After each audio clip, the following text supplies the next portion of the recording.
know this guy. He's my dad, and he abandoned me. This is Ray William Johnson, and he's from Oklahoma. He's super famous on YouTube. Now Ray, my dad, used to study in Columbia University. My mum went there too. She grew up in England, but moved to New York to study. And Ray thought my mum was fine, so they started dating. They hung out all the time. Here's a photo of them at a bar having fun. They both had big dreams. Ray wanted to be a YouTuber, and my mum wanted to work in film. They were both working really hard towards those dreams, until my mum realized she hadn't had a period in 3 weeks. She was scared to take a pregnancy test, but eventually she did. And yep, she was pregnant with me.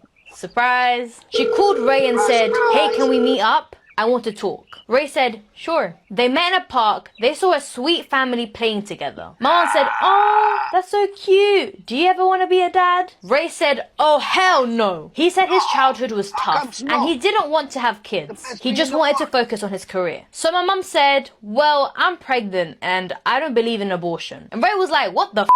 You better get an abortion or I'm breaking up with you." And my mom's like, "Well, my body, my choice." So Ray said, "Well, I'm dumping your stinky ass." And that left my mom heartbroken. Now she had to go through the pregnancy alone and she got really depressed. She left university, moved back to England and raised me all by herself. We struggled a lot financially.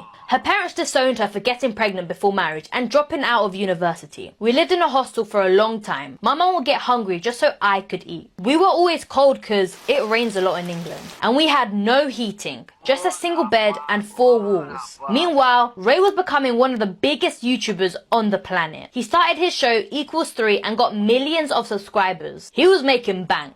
But my mum, she needed help. So one day, she emailed him. She sent him baby pictures of me and said, "This is your daughter, you should meet her, she's amazing." But he didn't respond. She tried to call him but couldn't find his number. It had been 3.5 years since she'd last seen or spoken to him. So she kept emailing, sent more pictures of me, told him how I looked just like him. She even sent him photos of our living situation. Explained how we were struggling, how she couldn't work because she had no one to look after me. 10 emails later, still no response. At this point, my mum was furious. She was determined to reach Ray. She contacted a bunch of their old university friends, but they were all like, "Sorry, we can't help you." Eventually, she got a hold of Ray's mum, my grandma. Turns out, she had no idea I existed, and she was She gave my mum Ray's number. My mum called, and Ray picks up. She asked, "Have you not seen my emails?" Ray said, "Yeah, I did. Didn't you get the message? I'm not interested. Go get a job." And then he hung up. Changed his number. Then my grandma believed him. He told her he never knew who my mum was and that they never dated. So now she thought my mum